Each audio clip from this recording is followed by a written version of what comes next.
Welcome to Existence Barbell Club. Here you'll find all kinds of objects to soothe your existential crisis as a conscious being who spawned into existence in this vast and empty universe that we call home. These common gym items have mass. Now we measure mass using grams, which is part of the metric system, and that's why these large metal plates have kilograms stamped on them. And that's often confusing and enraging for people from the United States. Whoa, what's this? I don't speak space commie. Not today, comrade.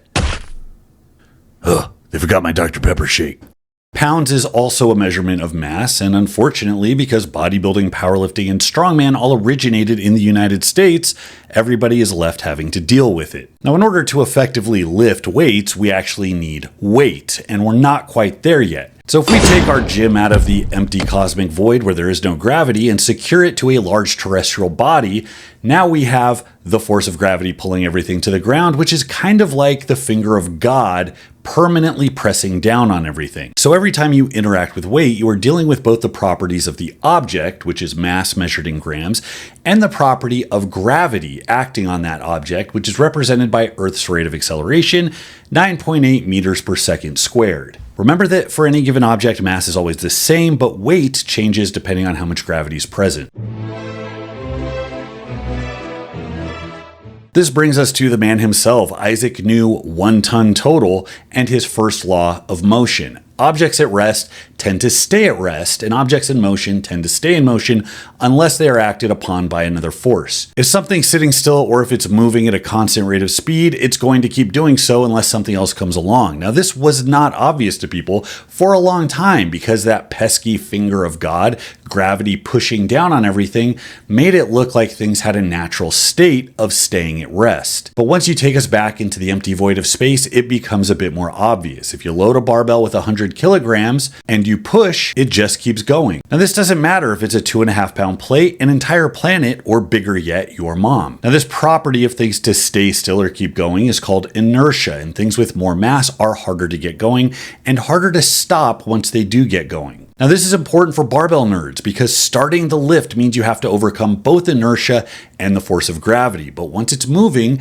you're just fighting the force of gravity. This chart shows the forces of a typical elevator lift. Notice that forces are the same at rest and when it is moving up at a constant speed, but at the beginning there is an acceleration force, and at the end there is a deceleration force. And this is intuitive, as speeding up makes you feel a little bit heavy, just as a car accelerating pushes you back into the seat. It's important to note that this law only applies to straight lines. Every now and then on the internet, somebody will ask why certain lifters will roll the bar before starting the pull on a deadlift. And inevitably, somebody will answer by saying an object in motion tends to stay in motion, as if the horizontal trajectory of the bar across the floor has anything to do with its upward motion. Going forward doesn't transfer to going sideways any more than it transfers to going backwards. If there are any UFO nuts out there, you will be aware of the idea of 90-degree movement that defies the law of physics, which some people have claimed to have seen in the skies. The reason this defies physics is because making a sharp turn at 90 degrees without decelerating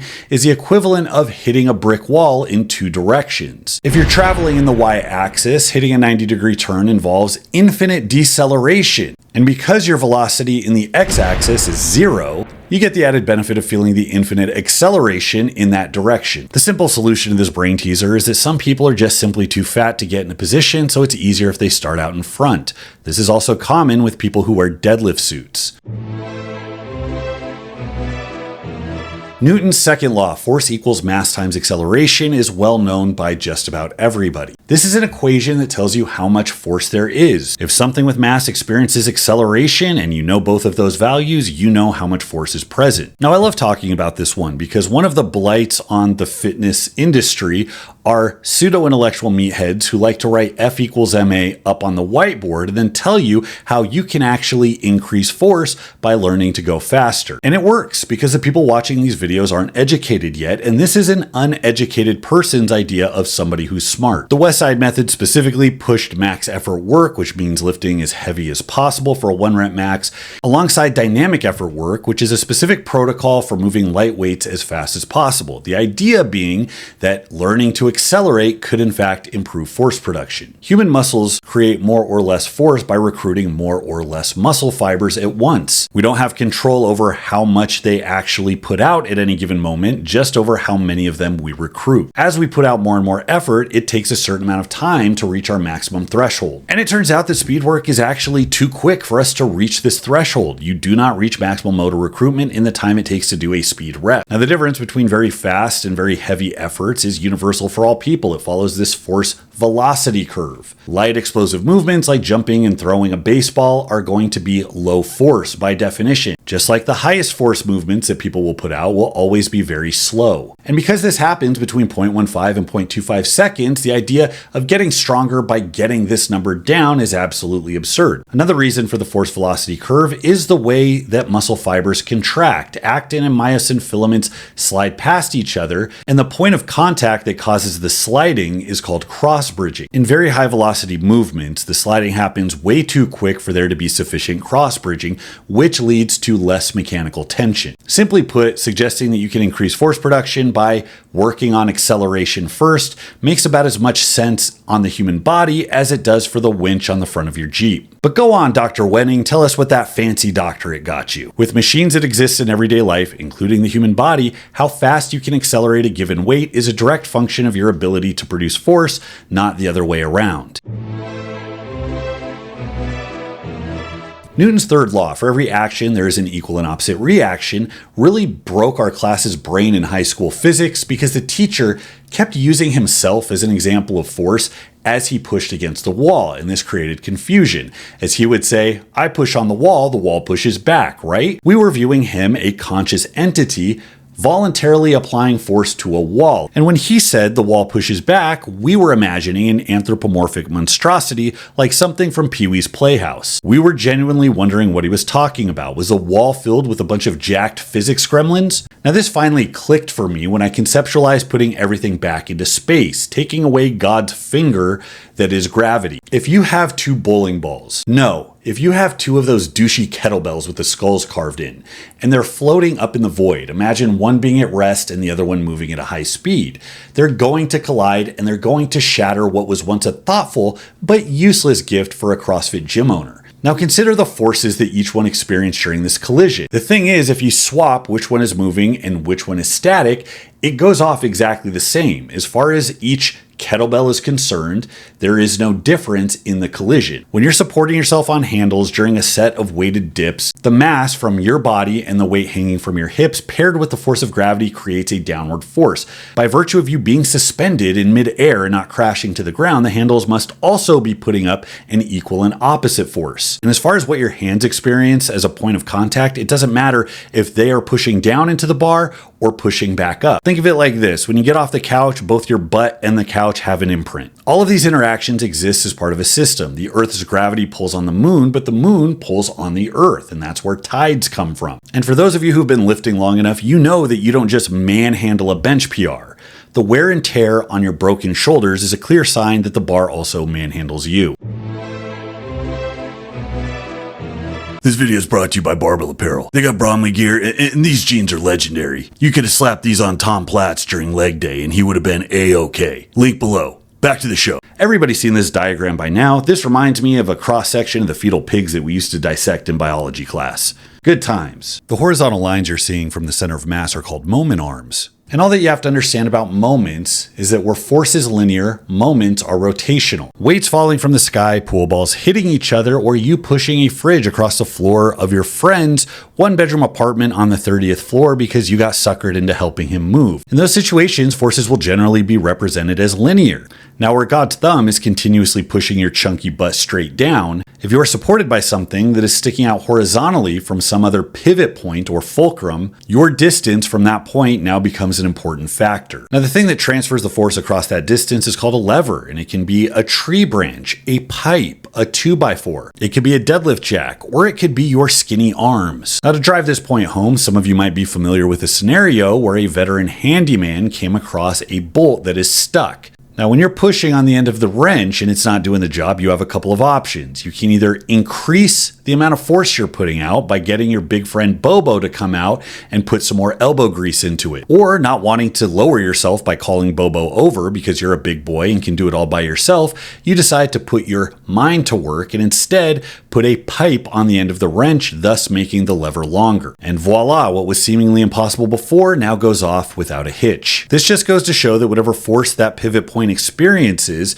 is dependent on the distance that the force is from it every bit as much as the magnitude of the force by itself. Some of you might have seen this barbell physics challenge, which shows a bunch of skinny twigs failing at a barbell that probably would have been too heavy if it was evenly balanced. Now, these gents are instinctively pulling off to one side because it is self-evident. One plate 3 feet away is about the same as all of the other plates 6 inches away. Now, the reason this young lad was successful is because he wasn't trying to pull using his other arm, which was just creating more rotational force and spinning the barbell more. Now, this principle is also why I think Mr. Fantastic's powers are just so stupid. Even if you could stretch your limbs, forgetting about how absolutely ridiculous you look, a few pounds at the very end of your fingertips would be enough to completely destroy your shoulder joints. Now, this actually has some pretty big implications for lifters.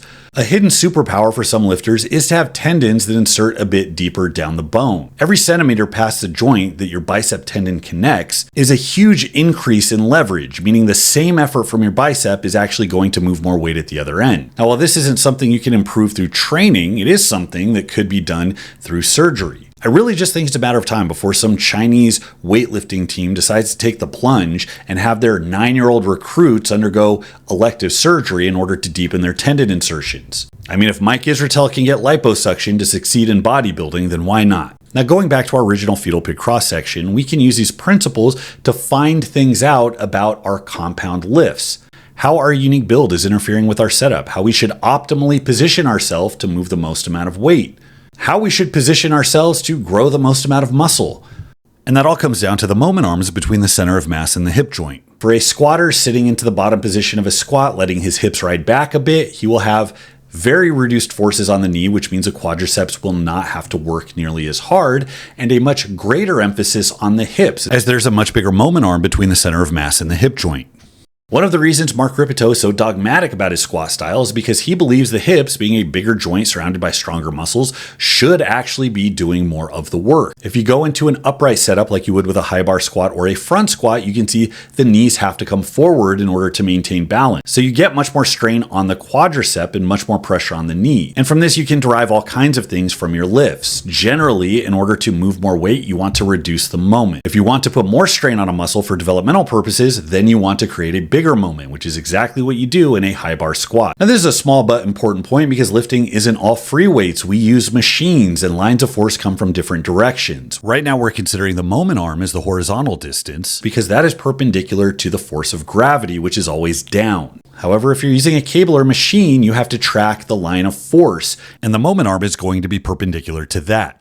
The easy shortcut to do it is to find which direction the weight is pulling and then just rotate the whole thing until it's vertical and measure the horizontal distance. Now we have some tools to compare different lifting approaches. You can look at different grip arrangements and see what the forces are acting on a particular joint and the muscle that moves it. People generally consider wide grip pull-ups to be more lat dominant because the lats move the shoulder and the shoulder has a bigger moment with a wider grip. But you can also see that the moment changes as you go through the lift. Something like a traditional standing curl has the barbell coming out in front and then back in towards you. So here the moment arm is very short and then it gets longer and then it gets short again. And this is what we call the strength curve. It is a measure of how strong you are at each particular moment in the lift. Now, somewhere along the line, a genius realized that you can reposition your body to affect the moments, and that will change which phases of the lift are harder versus easier. Something as simple as a preacher curl makes it so that more of the total curl movement is difficult rather than having a big swing between different phases. Now, because pop culture science-based hypertrophy nerds have been so fixated on loading the stretch recently, this is exactly why we see this kind of ridiculous nonsense, because it is only looking at one thing. Where's the muscle most stretched and how do I create the longest moment arm? Forget that the movement is so awkward, it requires very little weight, and that once you get past the difficult portion, the joints and muscles are deloaded very quickly. Just remember, kids, when you see ridiculous stuff propped up by science, it's going to be science that shows how ridiculous it is. Now, given that most free weight movements have a strength curve that is a little wonky, Arthur Jones hypothesized that being able to smooth this out, that is, having an exercise that is similarly difficult across the entire range of motion, might be beneficial for muscle growth. Now, Arthur Jones was a charlatan and a fraud. He was known for doing water cuts before studies he would participate in that were supposed to test muscle growth in order to sell his Nautilus brand equipment. Now, Arthur Jones was a crook, but he was a smart crook. The Nautilus brand that he made is iconic for what it did. It utilized a cam system to improve upon simple pulleys for the purpose of muscular development. See, a simple pulley will just redirect the force in the opposite direction, but everything remains linear. Assuming there's no friction, if you have 100 pounds on one end, it's going to take 100 pounds to get it moving on the other. Cams came about because some bright engineer realized that if you deform the shape of a pulley to make it look like my swollen kidneys, it will create throughout the motion bigger and smaller moments, thus making the resistance variable. And you can set the cam to make a straight line cable movement harder or easier to counteract the strength curve as it naturally existed with free weights. This is pretty revolutionary, and some Nautilus machines like the pullover are known for being able to target those muscles in a way that no free weight setup can actually replicate. In a system, energy isn't created or destroyed, it's only transformed into different states. For a mass to speed up or slow down, it has to be acted on by another force, but when that mass is moving at a constant speed, it still has kinetic energy. The energy didn't just disappear, it is there stored, ready to unleash holy hell in the event that mass collides with something else. And this is a process that's repeating ad infinitum throughout all of existence. The barbell moves because the lifter acted upon it. And the lifter is acting upon the barbell because the lifter was moved by his crippling insecurity. Actually, the lifter moved because of the chemical reaction in the muscles involving ATP, where one phosphate ion breaks off, creating a surge of energy. This sparks the process that creates a muscular contraction. The muscle then acts directly on the limb. The limb then acts directly on the lifter, and the lifter acts directly on the bar. As a fun aside, this is also why creatine is effective. As your muscles store creatine, it is available to swoop up that loose phosphate ion and create yet another chemical reaction. As has been demonstrated over and over, the result is a bit more explosiveness and a few more reps on a top set. That makes it a performance enhancer, and yes, you creatine users are not natty. Take this fun novelty desk item that annoys all of your coworkers. The whole thing starts by picking up one of the marbles on the end. In this elevated state, the marble has potential energy. By virtue of it being in an elevated state,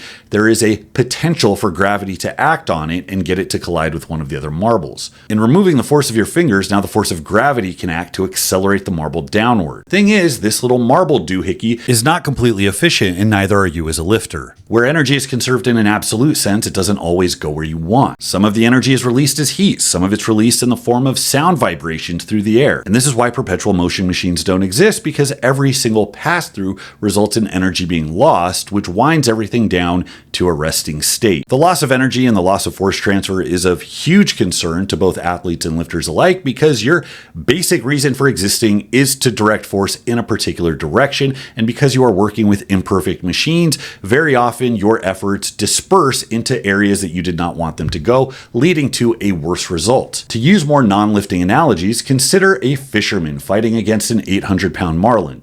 Now, under normal circumstances, you use a very long pull. Well, why would you want a long pull? That's a long moment, and I just learned that that means forces are going to be higher at the other end. However, this is a magical lever. Because this lever is super bendy, when the 800-pound marlin pulls in the opposite direction, the force it applies onto the lever and the person holding the lever is transferred much more slowly. It takes more time to transfer the force, and that means low acceleration. This is also why they decided to stop the Hulk using not brute force, but a special foam that contained the Hulk, so that every impact and movement that he made took longer to pull off. Putting out effort against soft, squishy, or elastic surfaces takes much more time, and that makes it much more exhausting. And it also guarantees that you are not going to demonstrate the force at the other end that you want. And it's why when you're going for a max lift, not having a squishy fishing pole of a spine is actually pretty important when it comes to effectively and efficiently moving the barbell. If you were to repeat the marlin experiment using a fishing pole that had no give to it, you would find that the second even a small guppy pulled at the other end, it would simply just rip out of your hands. Now, while some people will reference the improved moment arm that occurs between your hip and the barbell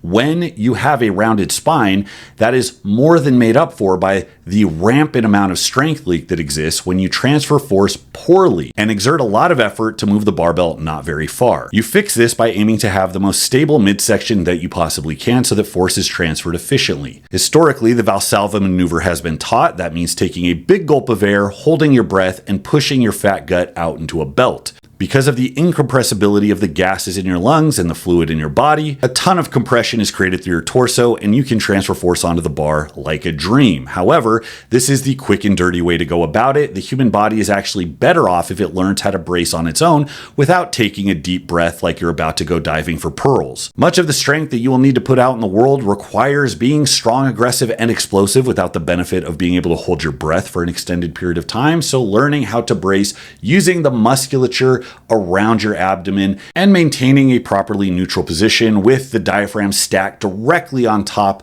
of the pelvic floor guarantees that you are in the strongest possible position to effectively move weight. And the difference is setting a 45-pound plate on a dented can versus one that does not have a dent in it. For those of you who are interested, I have ample bracing tutorials on my channel, and they have been integral to my success, which involved overcoming a history of back issues and having really poor deadlift leverages. Now, another physiological principle that helps with efficient force transfer is Sherrington's law of irradiation. Basically, what this means is that when a muscle contracts very hard at one end, other muscles down the chain tend to come online much more aggressively. A simple analogy is when you take your hand, you grip something very firmly and squeeze, you are going to feel not just your forearms, but your biceps, triceps, shoulders, pecs, and even back tense up. This does two things. This creates a rigidness throughout the chain that makes force transfer much more efficient, but it's also a neurological hack that actually makes those muscles respond to a greater degree than they otherwise would. The same thing happens with your foot. There actually is something to the weirdos that spend thousands of hours explaining to people how to root their feet into the ground. While it's not the end all be all, it does create more stability and does do a better job of bringing online your calves, your hamstrings, your quads, and even up into your glutes and your midsection. Now, kinetic energy also has an important component in lifting because we're not always picking things up from a dead stop. As we cycle through each set, we have to deal with a falling barbell, and that falling barbell has kinetic energy. And because the machine we were given for producing force is made out of this soft, squishy, and often elastic organic material, elastic energy is something that we can use to our benefit when it comes to redirecting force. When you apply a force to something like a rubber band and pull it tight, its tendency is to direct force the other direction. This is what we call elastic potential energy. Trampolines do this in a very obvious way. When you have a falling object, the kinetic energy is caught by the trampoline. It absorbs that kinetic energy and stores it as elastic potential energy, which it then releases back on your dumbass as you fall face first into the springs. Now, most people will write this off as cheating, and if your goal is to have a maximal amount of muscle building stimulation, it very well might be. However, this is a skill in and of itself. Even strong, trained individuals don't have a built-in ability to redirect elastic energy very efficiently. It requires training. Cal Dietz is known for observing his shot putters, two shot putters that threw different distances but had similar bench pressing ability, also showed a different ability to catch and repel weight. Basically, if both could bench 400 pounds, one of them was able to drop it and essentially bounce it off his sternum without a problem, where the other one was much more slow and controlled. So if you want to be able to Kirby one-shot anything in your way, it's going to take practice, and that means learning how to exploit elastic energy. This is probably the most common in squatting, where Olympic lifters are able to dive bomb their squats and bounce on the way up, and you'll see many of them use this when they're trying to recover from a tough clean. But this is where specificity of training comes in. Getting very, very good at a rebounded lift isn't the same as getting good at breaking a movement from a dead stop. My favorite example are touch and go artists on deadlifts who realize they can bounce their way to ridiculous rep counts with weights that are very close to their max. I'm actually one of those idiots. The most weight I've ever deadlifted from the ground is a 725 I did at America's Strongest Man. How did I get invited there without a pro card? Through a video submission of a 5-rep max on a deadlift. My weight? 725. All of these strategies will build muscle in some sense, but if you are trying to max out your abilities for a very specific goal, it's important to know what the limitations of each one is. But just know that the longer you take that into the weeds, the bigger the gap is going to be between your ability to bounce weight and your ability to move it from a dead stop. Oh man, what was that? I really got to stop snorting pre-workout before I study. Hey, did you like that? Was that educational? Well, if you want the inside scoop on getting jacked, go to BaseStrength.com. The books there are really good, and you can learn about Base Strength AI, which takes those programs and personalizes them to you. I mean, really, all you got to do is punch your numbers in. A toddler could do it. So if all this stuff is confusing, it's 2025. I mean, come on, what are you doing? Thanks for your support. I mean, seriously, I don't say this enough, but it means a lot. It's the only reason I can do this. Otherwise, I'd have to, work at my dad's shop. And it's not what you think. He runs a piercing pagoda kiosk at the mall. Is that what you want me to do? You want me to pierce little kids' ears? I can't even hold my shaker cup without spilling it. No, I got to do this, and your support's integral. So from the bottom of my heart, thank you. Later, nerds.